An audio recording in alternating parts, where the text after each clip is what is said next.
हम राम नरेश यादव और साथी ऐतिहासिक बिरहा गावत हैं। आप लोग के बहुत ही पसंद आई। हाँ, हमारी बिरहा ओपी म्यूजिक से चालू हो गया और आवत बा, आप लोग सुने। हाँ, आवत रही बराबर।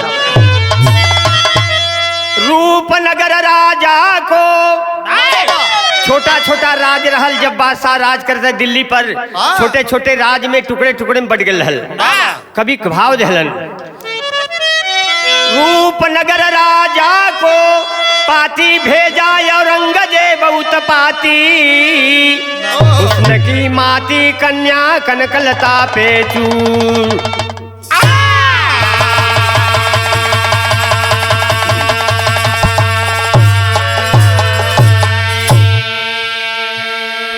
रूपनगर के राजा के कन्या बड़ी सुंदर रहली, जेकर नाम रहल कनकलता। औरंगजेब बादशाह मोहित हो गए और पाती लिख के भेज दहलस कि अगर प्रेम से शादी करबा तो बेगम बनाई, नहीं जबरी बेगम बना ले। कन्या कनकलता कुमारी पर दीवाना बादशाह बदकारी था। ख्वाहिशगार पाजी प्रहुर मशहूर पर यासिर जार था। गुलों की गमकती हुस्न की बू उड़ाती है, गुलों की गमकती कलियां हुस्न की बू उड़ाती है। भुलाया दिल की दामन तीर भी मुझ पर चलाती है।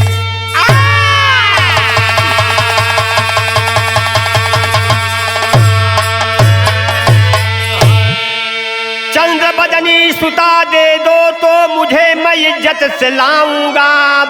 छिड़ेगा युद्ध वरना जीत कर बेगम बनाऊंगा।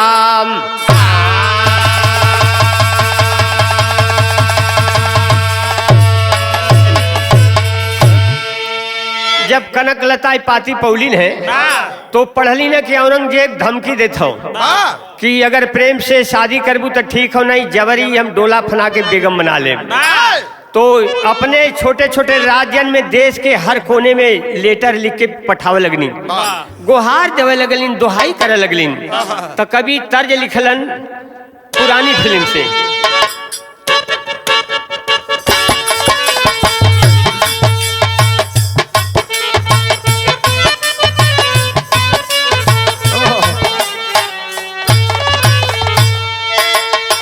हमरे गुलाब भाई, रामकृष्ण भाई, शंभू भाई पार्टी में पप्पू आप लोग संगत देत हुए। क्या भाव दहलन, बड़ी पुरानी फिल्म कई जीत हो। सावन के महीना में बहन का थी। रखिया बांधाला भैया सावन आई, रखिया बांधाला भैया सावन आई। जियबा तुला खबारी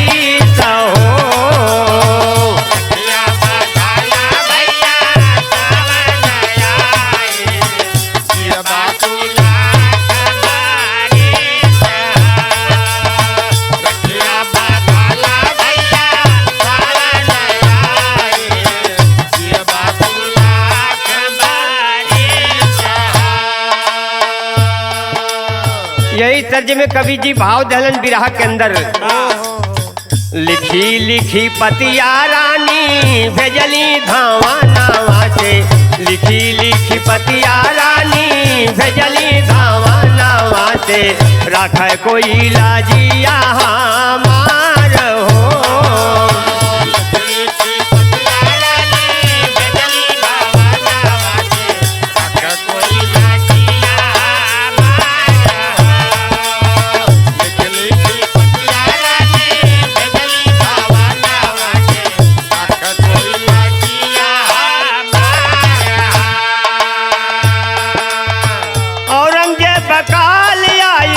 मुझ पे बवाल आई,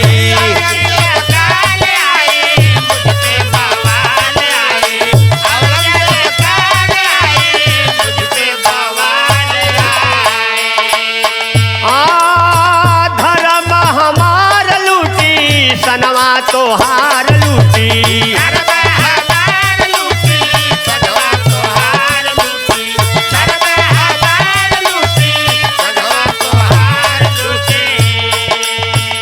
नतवा बहिनिया से जोड़ के बीरानावा, नतवा बहिनिया से जोड़ के बीरानावा, नैया लगा दा वही पार हो।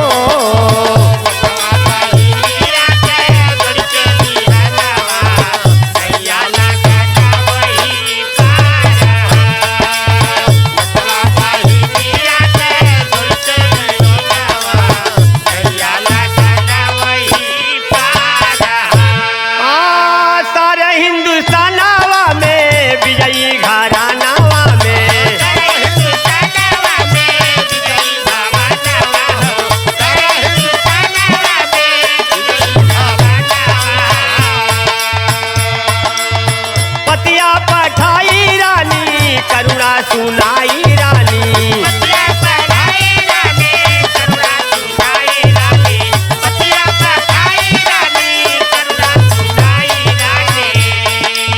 साहस नहीं किया कोई, साहस नहीं किया कोई हिंद के जवानावा, बिलख बेचारी बेकार हो।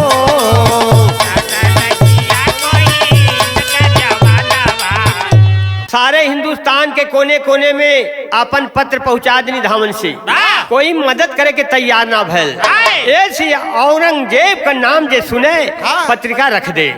आखिरी संदेश कहाँ भेजली? राजस्थान में उदयपुर। अरे आखिरी संदेशवा भेजी उदयपुर के देशवा भेजी,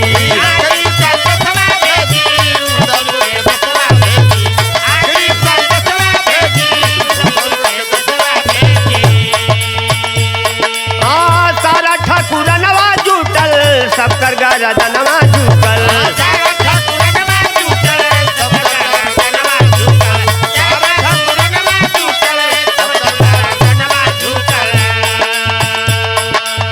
रटल करा बेचन कभी रमन के चरणवा, रटल करा बेचन कभी रमन के चरणवा, मिट्टी है मुदाइया तो हार हो।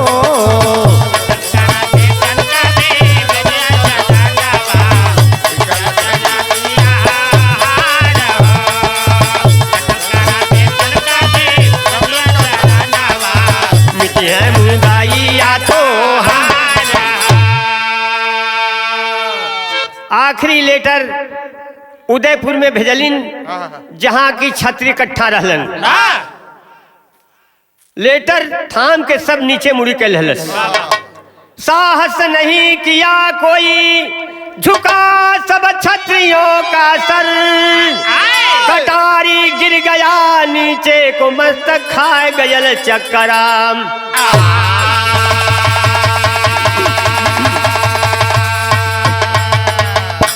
अरे राम इज्जतिया कैसे रानी के बची, पाती कल कल तक पड़ के फट छतिया, इज्जतिया कैसे रानी के बची, पड़ के फट छतिया।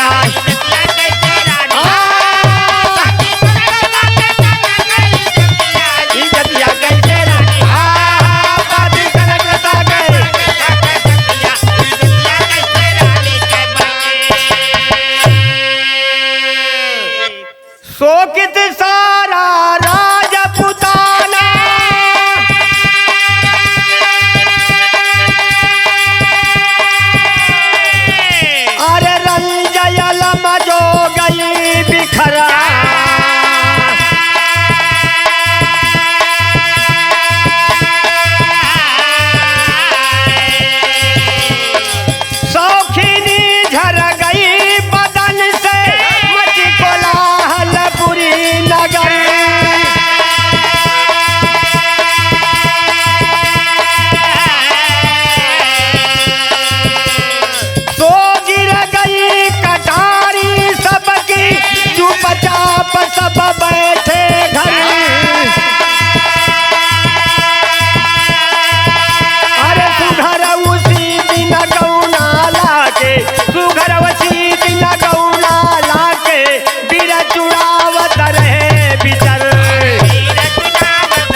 छत्री के गोल में सन्नाटा छाई गई।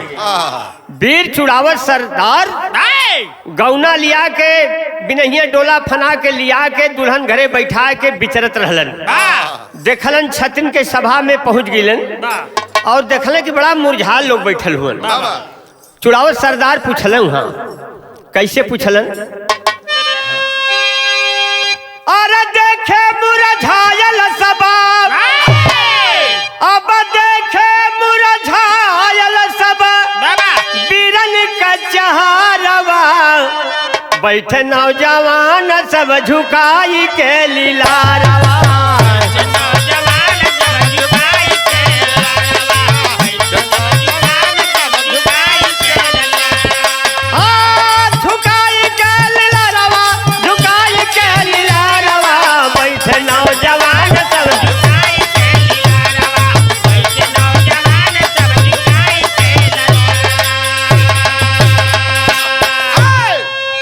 चुड़ावत सरदार पूछले कि कहा इतना उदास हुआ लोगन? कोई बोलत ना बा। पूछल चुड़ावत काहे छाई बा उदासी? और बतिया पूछत हुन, बात बतावा का बात हो? पूछल चुड़ावत काहे छाई बा उदासी? अब बतिया थमाए छत्री बात ना निकासी।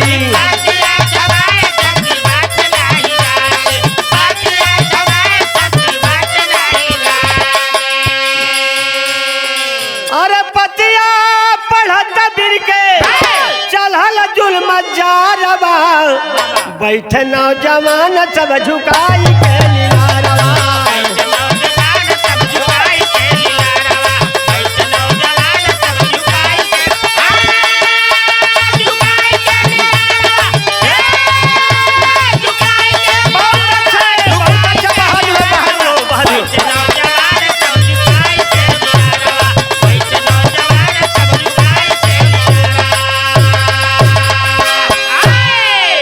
पाती थमाई दहलन, काहे में बाँच ला।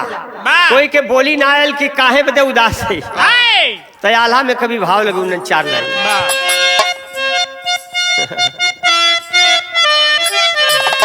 अरे पतिया हो पढ़ाता बिर के, गतिया हो बदल गईली, छतिया चुड़ावत सिंह के गईली बिहारा।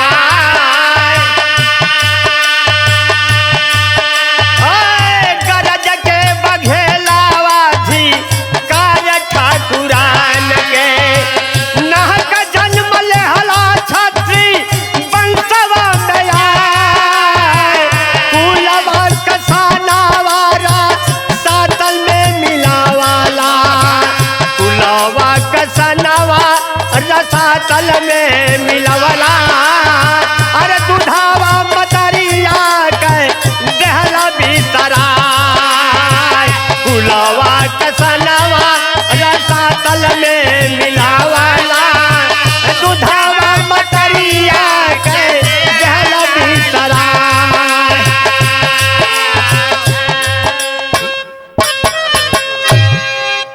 बड़ा धिक्कर लन, पाती लेके रंज हो गई लन। कहे कि नाहक छत्री में जन्म लेला, माई के दूधे में दाग लगा देला। रंज दिले चल दिया चुड़ावत सब ठकुरों को झार, और रीझ गया ये बला किया पर हाथ लिए कटार। इज्जतिया कैसे रानी के बची, इज्जतिया कैसे रानी के बची, रटता चला नौजवान मग में बदलल मतिया। अरे हम मतिया, अरे हम मतिया, अरे हम मतिया। गुस्सा में हो के रास्ते में चल जाना, लेकिन एक बात का उनके रटन हो गई। का हो गई? रेसट होगा मेरा सुल्तान से लड़कर अगर बेशक जिंदगी जाई, तो डारी लगेगी किसके तो घरे नई दुल्हन आई। सुडंग से बात भी ना भई दो दो प्राण प्यारी से, सितारे मिल न पाए मैं बयस बारी हजारी से। रास्ते में सोचलन के भी गौना ले ली और लिया के बात भी ना कैली। हाँ, अपने औरत से बात ना कैली और हम लड़े बदे तैयारी कर दिली जोश में। तनी अगर हम लड़ के मर जाब रण में तो हमरे औरत के का हुई। तो जबरी तो डोला उहो फना लही तो तनी औरत से मिल लही। तो यहाँ तर्ज हो बेलवैया।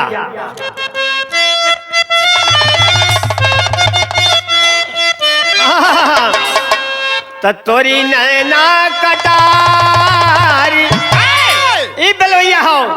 तोरी नैना कटार चुभी चुभी जाला हिया में।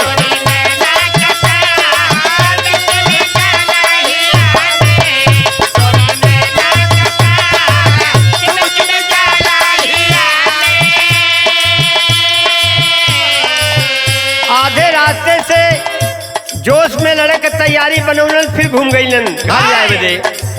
लवटे मुरझाए लवटे मुरझाए रानी से कर सलहिया।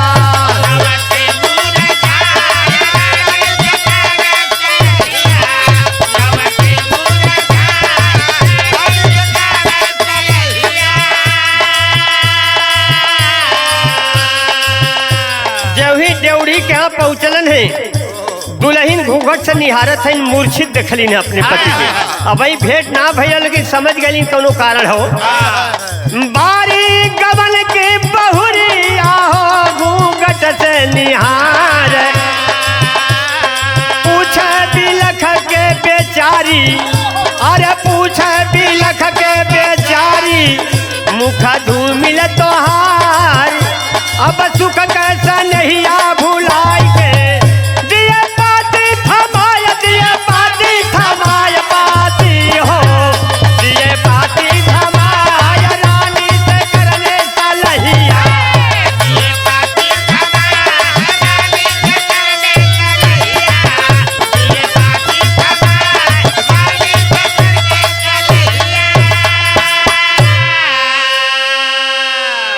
पूछलिन। पति देव बड़ा मूर्छित हुआ। घूंघट में से ताक के समझ गेलिन। पूछे लगलिन बात तो बात ना आयल वो पाती थमा देलन। और जब पाती पढ़े लगलिन दुल्हन तो बारे वीरांगना बारे वीर की नारी। अरे पतिया पढ़त फाटा छतिया हो मतिया गईली मार। मतिया गईली मार कन्या का सुन के रुदनवा बोली बीरा नारी। अरे जा जा सजन रनवा में रख लजिया बचा लजिया हो रख लजिया बचा। अरे रानी से करने सलहिया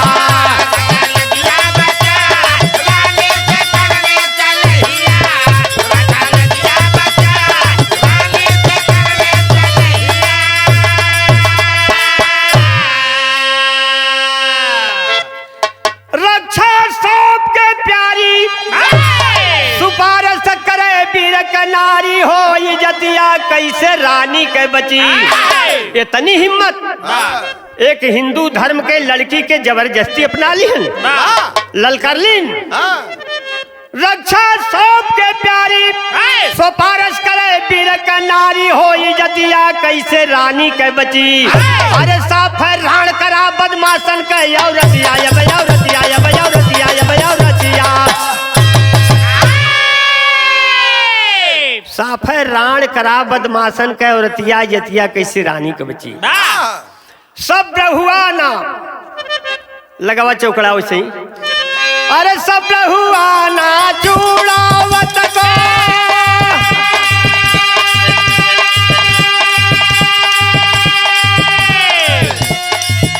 अरे गया जान जब मोद में भर।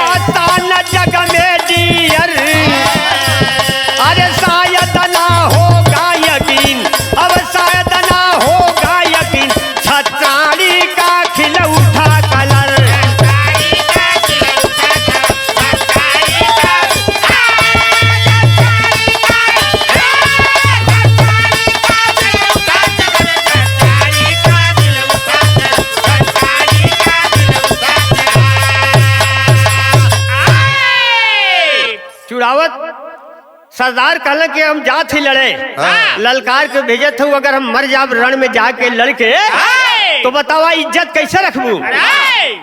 सुल्तान से अगर लड़के हम हार जाब इज्जत तो चल जाई। 12 वीरांगना नारी मेरे हिंदुस्तान की कटार उठाई है, 16 सर काट के अपना काट धल सापन गला, 16 सर काट के अपना अर्पण कर दी प्यारी। सावधान हो चले चुड़ावत, अरे समर मझारी रे इज्जतिया कैसे रानी के बची। शीश को काट के पाई परमवीर की गतिया, इज्जतिया कैसे रानी के बची।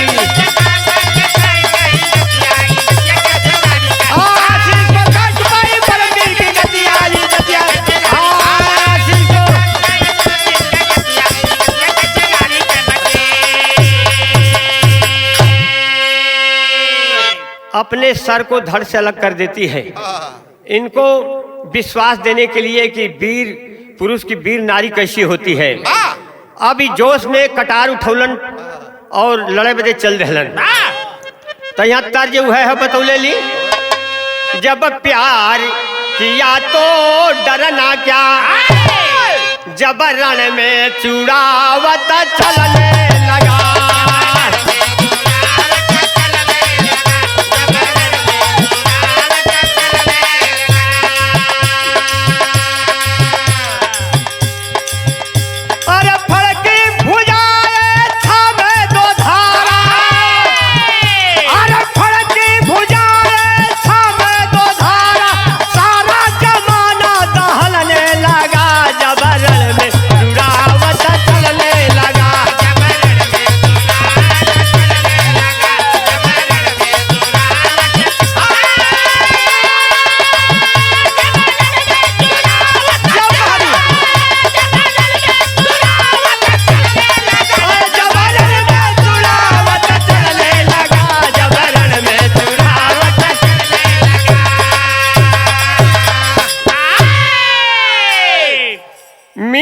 कुमारी के डेरा डाल के पलटन से घेरले रहल औरंगजेब।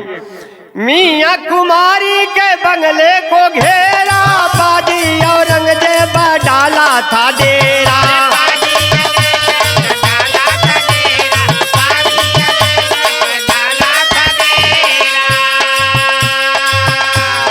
फड़की भुजाए थामे दो धारा, सारा जमाना दहलने लगा, जब रण में चुड़ावत चलने लगा।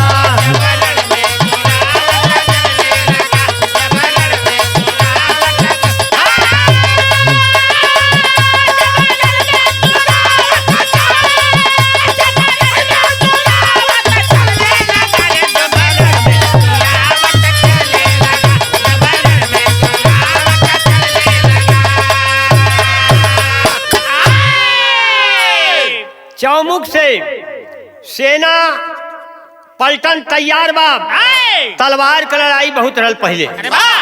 दोनों हाथे में तलवार चुड़ावत लेके रणभूमि में कूद गईलन, और कूद गईलन तब लगल काटे, मर तलवार चलत बाद दोनों हाथे उनका डट के समर में कदम को जमाया, खंजर से खंजर बजाया बजाया।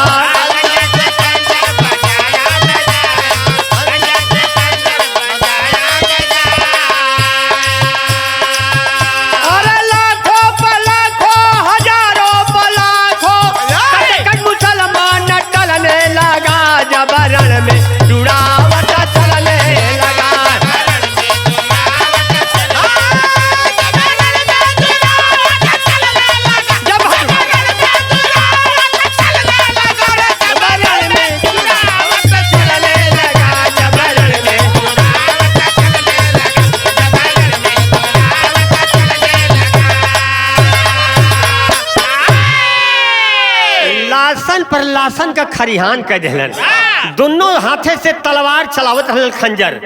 मुसलमानन का पलटन का मूड़ी कट कट के धाड़ा मूड़ी एक पर एक खरिहान हो गए। विजय पौलन और विजय पा के इज्जत बचा लेहलन। कनकलता के और जब चलना है वापस कनकलता बहन आरती सजा के अपने भैया का आरती उतारे जाते हैं। धर्म के भाई का चुड़ाव सरदार का तो आखिरी भाव भी हो। अखिया में पानी लेके अरे यारती सयानी रानी आके लगिया अरे चरण चूम के रोवली मजनवाए भैया रानी आके लगिया मजनवाए भैया रानी।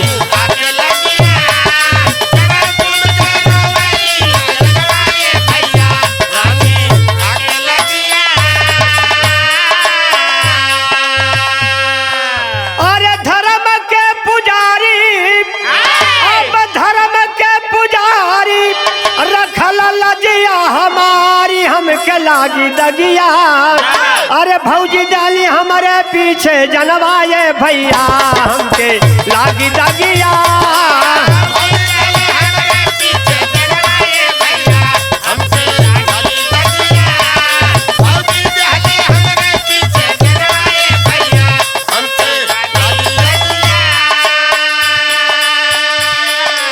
आज धर्म के पीछे हमार भौजी अपन गला काट के रख लेली। बड़ी हमके दागी लगी भैया। इज्जत तो बचा लेला लेकिन दुनिया कही का। आखिरी भाव निंदा करी दुनिया माफ कर मरन दनिया ना बुझाई अगिया और हम काटा बापन घर जनवाए भैया ना बुझाई अगिया।